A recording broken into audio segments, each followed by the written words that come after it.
Hey everybody, welcome to Martin the Treasurer's Tips and Tricks. Today we're going to be talking about soffits, okay? Soffit, that's that E part, the part that's underneath the roof. Isn't quite the house itself. It overhangs the house. It's an area usually around a foot to maybe foot and a half wide, and that area when you're doing siding, it's usually filled in with either aluminum soffit material or vinyl soffit material. We're going to be talking about aluminum soffit material. There's a couple of things, couple of tips and tricks I learned doing it myself. There is some really good videos online, and I'm sure you can find them. I'll throw a link on mine, one of my favorite ones that shows you how to do soffits and fascia. You can look at that to get the initial information you need to do your own soffits, your DIY. I'm going to show you some tips that'll make your soffit look better than most, okay? Most people do soffit very quickly, okay? I'm doing my own house, so I want it to look good. So there's a few things I found that help it to look good, and that's what I'm going to talk about. First thing I'm going to talk about is some tools though. Some of the tools that I found work really good for me. Pair of sheet metal shears, okay? There's lots of sheet metal shears out there, but I found this pair. I bought a few of them before I came across this one. This is made by Milwaukee. It's got a really long reach. The head or the actual jaws that do the cutting are very narrow in design, very well designed as far as the length and the curvature and stuff like that. It helps you to cut very straight lines, okay? Very useful. Longer handles give you a little bit more leverage. Your hands don't get as tired using that. Made by Milwaukee, okay? Call this a seamer, sheet metal seamer, okay? This thing helps bend. You can even make little bends, straighten up the metal, flatten the metal, stuff like that. This is a very useful tool. This one's designed for, you'll find it right by the material that you buy the soffit at, like your Home Depot, Menards, Lowe's, okay? This one's like 3 1/4 wide. That's the perfect width, by the way, okay? Black marker. Nice Sharpie, they call it a fine point. That's all you need. It's gonna do a little bit wider of a line than like your pencil. It's fine if you use this right. It works great for you. Tape measure. Hey, I got this thing. It's called Fat Max, and I'll tell you why. It's a flatter surface. It tends to stay flat. It doesn't fall over when you're on bumps and stuff like that. I like it. It works really good. And then the other tool itself is a T-square. This one's specifically designed to use for drywall, okay? Something I found out, they're not always perfectly square. This one was not square when I first got it. I kept cutting crooked lines. I hate that, You wanna know if it's working or not, if it's square or not, bring another square, put it up to it, or you can even take something that you know is square, like a brand new sheet of drywall, measure, like 3 inches in, 3 to 5 inches in, something like that. And then put this on the drywall and make sure it lines up 3 inches at both ends. If not, you might need to adjust it. I was able to actually take this thing and really tweak the heck out of it, step on it and pull until I got a nice square edge, and it is square, okay? So very important, you want a nice square T-bar. Drywall one works great for the soffit material. Okay, now I'm not going to show you how to do soffits. I'm just going to show you some tips when you're working with the soffit material. So there's 2 different types of soffit. You have your Bennett soffit material. You can see there's actually holes in here. I'll show you. I don't know if you can see right here. You can see all the bumps in here. They're little indents with gaps that allow air to pass through. Okay, obviously the gray side faces upward. The white side is what you're going to see itself. Okay, so that's a Bennett soffit. These are used with roofs that have ventilation in them. You have those roof vents, or what's more common nowadays is those the peak roof vents.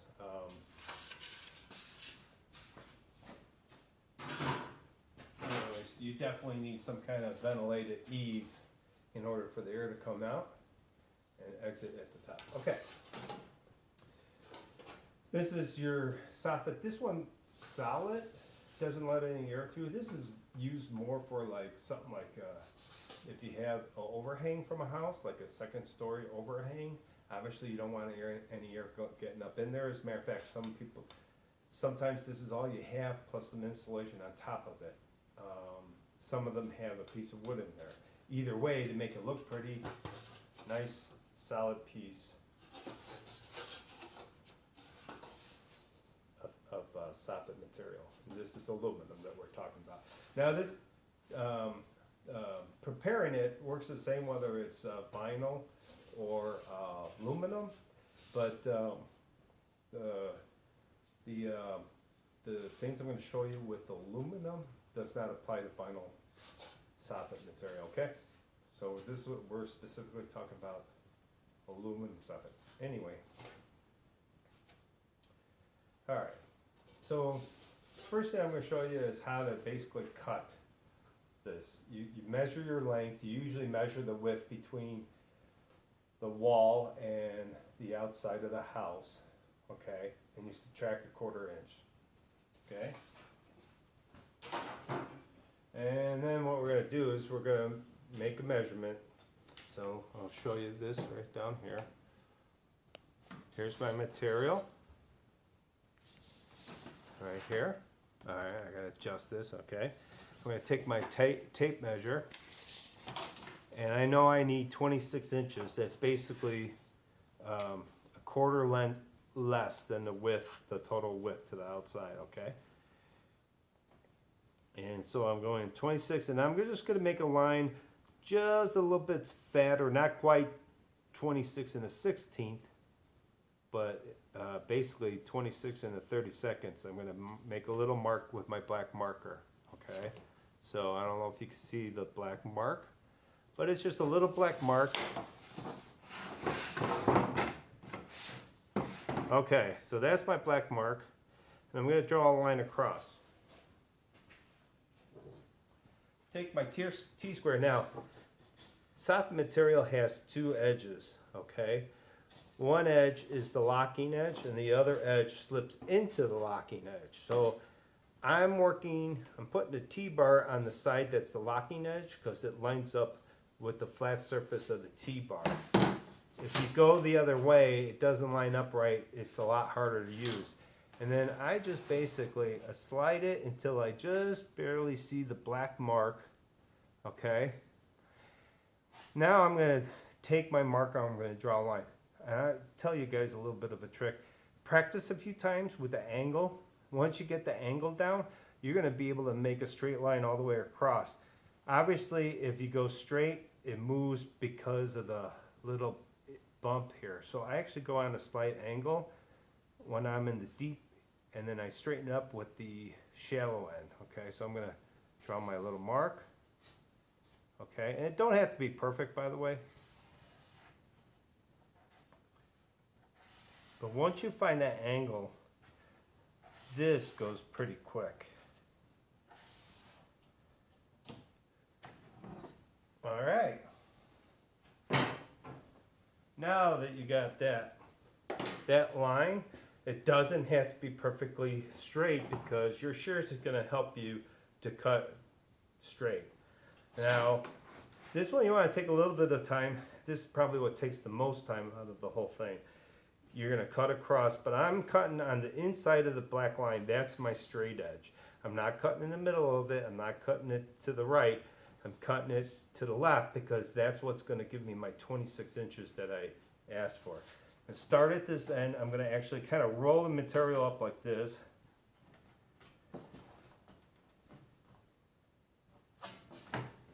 And you can start with shallow ones at first until you get used to it.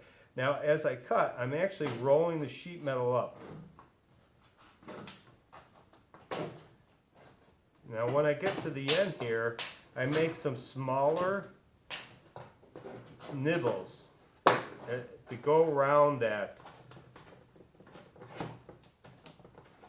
basically bend itself. Now, once I get past to it, I can make a little bit longer ones. Again, I'm still rolling the metal up to, it's very flexible this way, by the way. So this basically gives me the ability to maneuver, basically. Okay. Now, one of the problems with cutting sheet metal, and it doesn't matter if you use a circular saw to do this. Some people use a circular saw and they turn the blade backwards, okay? Except it still will bend the heck out of this metal. And the more you bend the metal, the more deformed it gets. And the less likely it is gonna sit flat once you put it in place. Now I'm gonna cut all the way up to here and sneak underneath. Okay, and then I'm going to go on this side and cut this lock part all in one quick, and now it's disconnected. Okay, I'll slide this side away.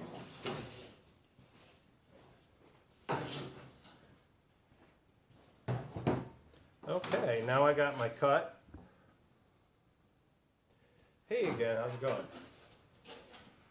So, as you can see, now that I cut it, it's bent. It's bent up all the way across.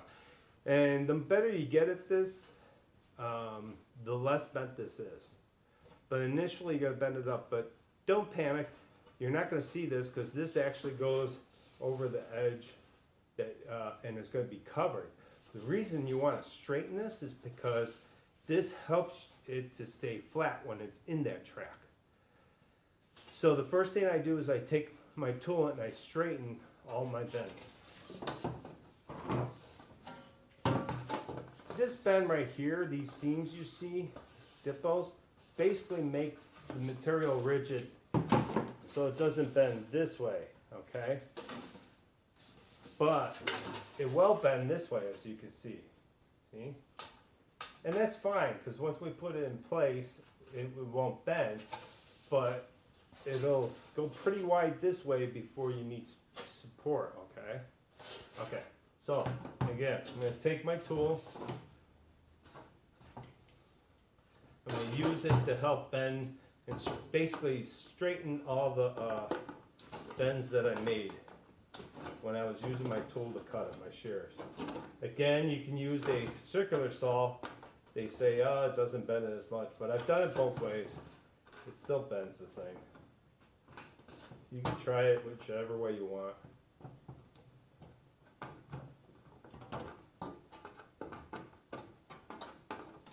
So I'm actually bending, or basically straightening every piece across the top here.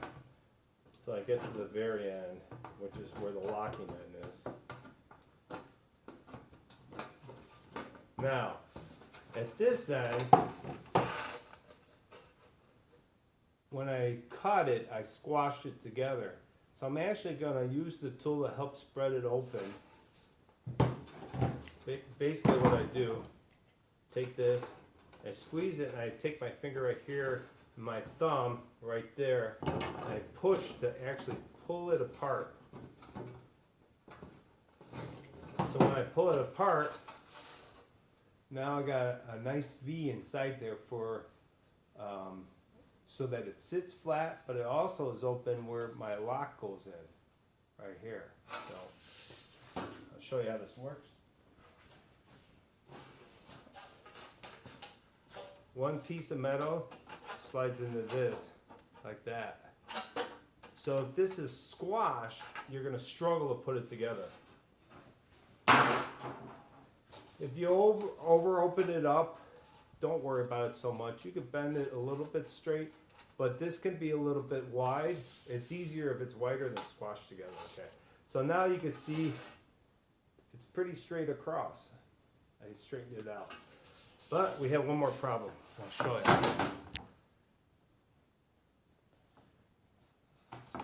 Okay, I should have had like a different background because I got white on white. But, yeah, let's see. Put this gray thing underneath it so you can see here. Okay, so when you press here, you can see how it flexes.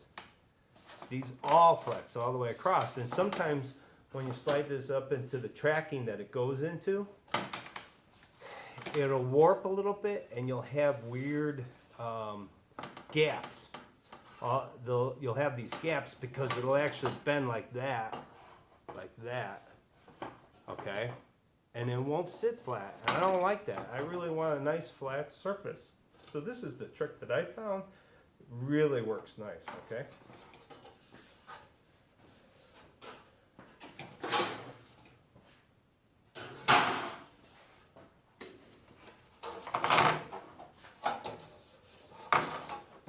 So I'm gonna move some stuff here.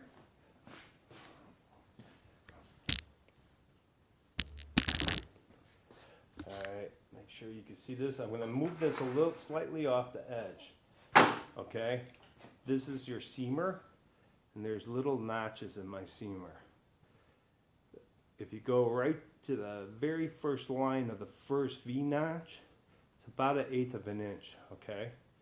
On both sides. So I take it, I go in between these two, okay? It actually fits perfectly. And I just barely hit that first V notch. So I basically bite into it about 1/8 of an inch. Hold it tight, put your hand over this, hold it down tight. Bend while you're kind of pushing upward, and it gives you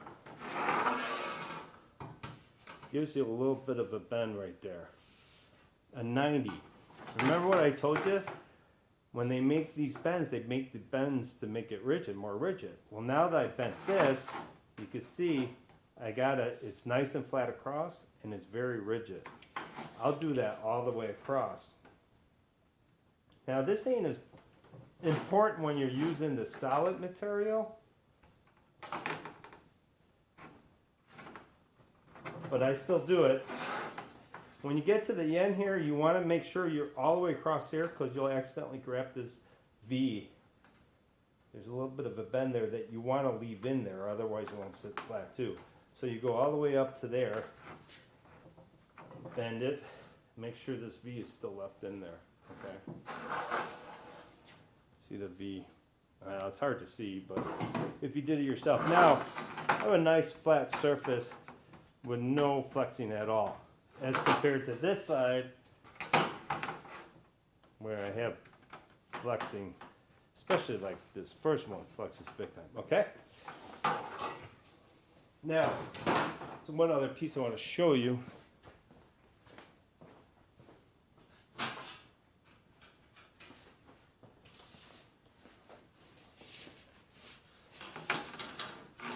This is the vented stuff.